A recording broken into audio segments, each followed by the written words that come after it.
नमस्कार दोस्तों, आज मैं हमारे खाओ बनाओ किचन में बनाने वाली हूँ आलू क्यूब्स चाट। कई बार ऐसा होता है कि शाम को कुछ चटपटा खाने का मन करता है, पर हम बाहर का खाना पसंद नहीं करते हैं। ये चाट बनाना बहुत ही आसान है, साथ ही में ये घर के सामान से ही बनकर तैयार भी हो जाती है। जितनी देर में हम बाहर जाएंगे या ऑर्डर करके मंगाएंगे, उससे कम समय में ही हमारी ये चाट बनकर तैयार हो जाएगी। तो चलिए बनाना शुरू करते हैं। तो सबसे पहले दोस्तों हमने लिए 4 बड़े साइज के आलू। इसे हम सबसे पहले इसके छिलके को उतार लेंगे इस तरह से। तो हमने अपने आलू से छिलके उतार लिए हैं। अब हम इसे क्यूब की तरह काट लेंगे।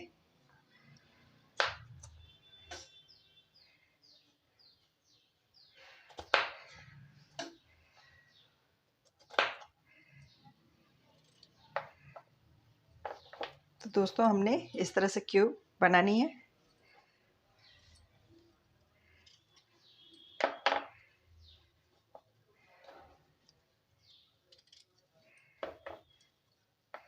तो हमें इस तरह से चाहिए होगा, न ज़्यादा मोटा और ना ही ज़्यादा पतला। तो हमने इसका क्यूब काटना है। इस तरह से हम अपने सारे ही क्यूब काट के तैयार कर लेंगे।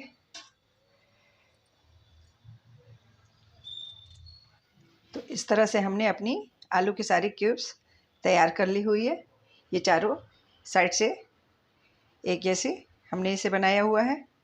अब इसे हम एक बाउल में लेंगे पानी, और उसमें हम अपने सारे क्यूब्स को इस तरह से डाल देंगे जिससे ये काला न पड़ने पाए। ले ली हुई है एक मूली, और इसे हम कद्दूकस करेंगे।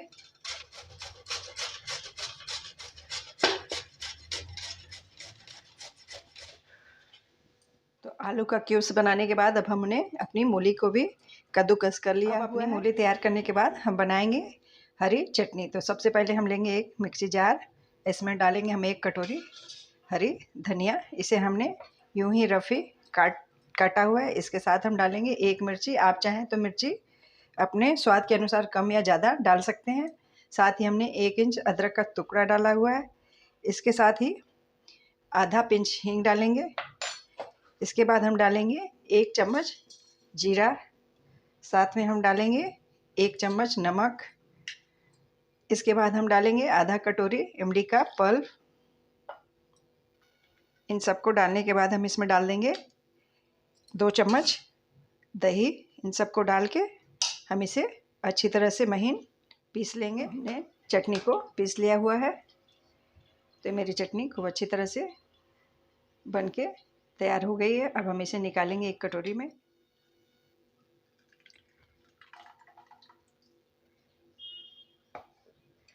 तो मेरी चटनी का कलर भी बहुत ही प्यारा सा आया हुआ है।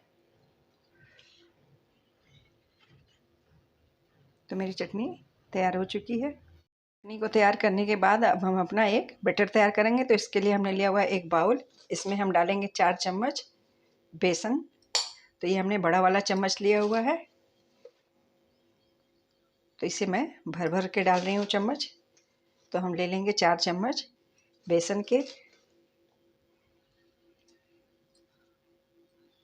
इसके बाद हम इसमें डालेंगे 1 चम्मच कॉर्नफ्लोर।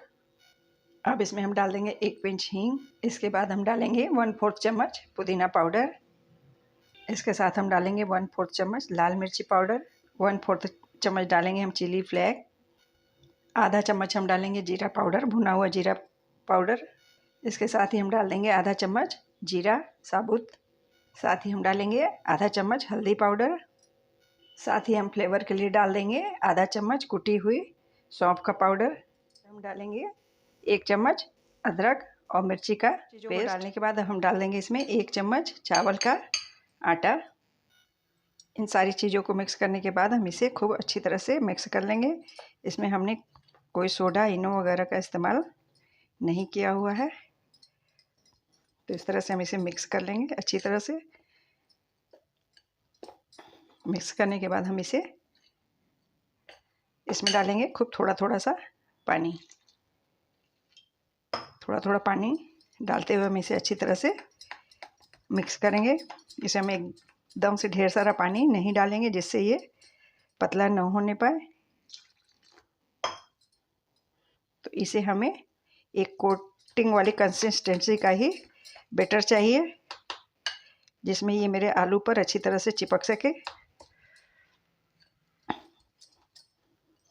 तो इसमें हम बिल्कुल ही हाथ रोक रोक के ही पानी डालेंगे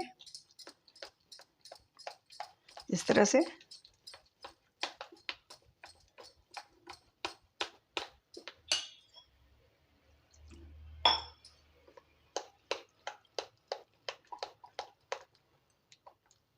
इसे हम खूब अच्छी तरह से चलाते हुए ही, फेंटने के अंदाज में ही चलाते हुए इसे मिक्स करेंगे।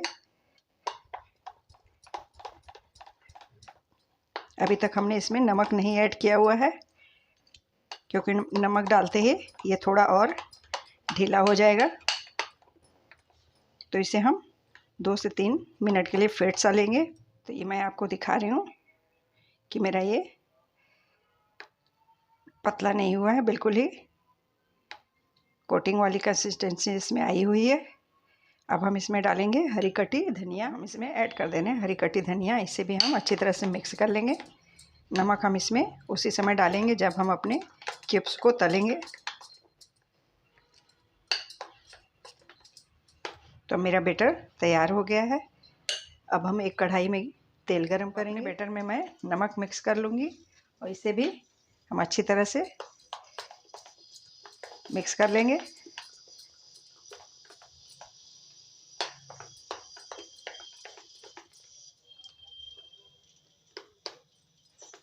तो ये मेरा बैटर अच्छी तरह से तैयार हो गया है।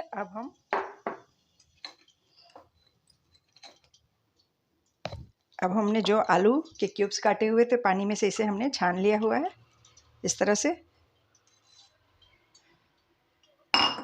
इसके बाद सारे क्यूब्स को हम इस तरह से एक पेपर पे फैला लेंगे जिससे इसका कि मॉइस्चर अच्छी तरह से पानी में नैपकिन में सोख ले। तो सारे क्यूब्स को हम इस तरह से फैला लेंगे।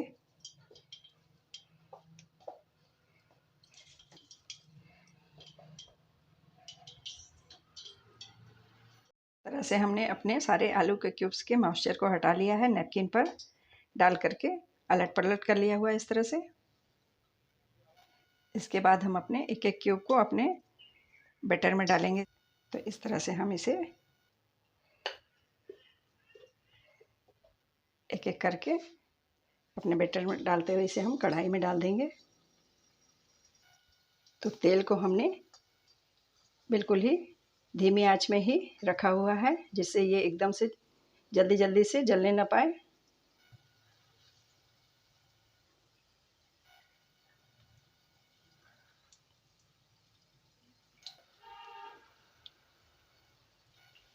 तो इसकी आंच को हमने बिल्कुल ही लो रखा हुआ है जिसमें ये अंदर से खूब अच्छी तरह से करारी करारी सी बन के सीखे, क्योंकि आलू की क्यूब्स जो है थोड़ी सी मोटी थी,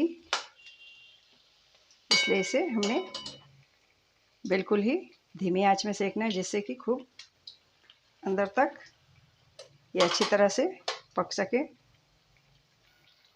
तो इसे मैं चलाते हुए ही पकाऊंगी ताकि ये चारों साइड बिल्कुल ही एक से पकें। तो इनका कलर भी एक तरीके का है। ये आधे पक चुके हैं, इसे हम 2 से 3 मिनट और पका लेंगे। मैं बिल्कुल ही पास से आपको दिखा रही हूँ।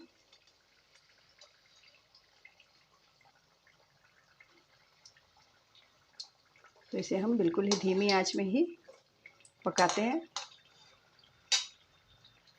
तो ये मेरे बिल्कुल ही क्रिस्पी क्रिस्पी और गुलाबी से क्यूब्स तैयार हो चुके हैं। ये पक चुके हैं। अब मैं इन्हें निकाल लूँगी इस तरह से। ये फूल भी चुके हैं अच्छी तरह से। तो मैं इन्हें एक डलिया में निकालूंगी ताकि ये पसीज के मुलायम ना होने पाए, इसलिए हम इसे ऐसे बर्तन में ही निकालते हैं। इसे हम अगर डायरेक्ट प्लेट में रख देंगे तो ये पसीज सी जाएगी और इसका करारापन ख़त्म हो जाएगा।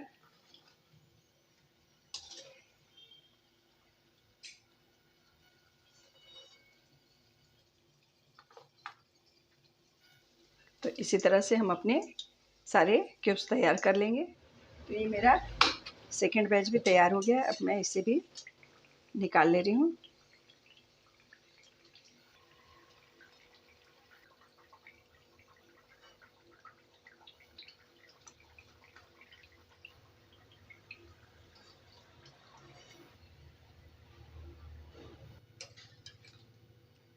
तो ये मेरे आलू के क्यूब्स तैयार हो गए हैं। तो प्लेटिंग के लिए हमने अपनी हरी चटनी, गुड़ इमली की चटनी, साथ ही मसाले और धनिया, इसके बाद हमने मूली और क्यूब्स तैयार कर लिया। मैं इसकी प्लेटिंग करने जा रही हूँ।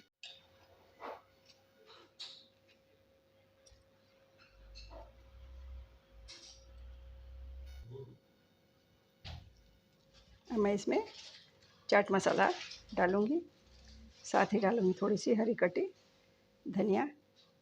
तो ये मेरा क्यूब्स तैयार है खाने के लिए।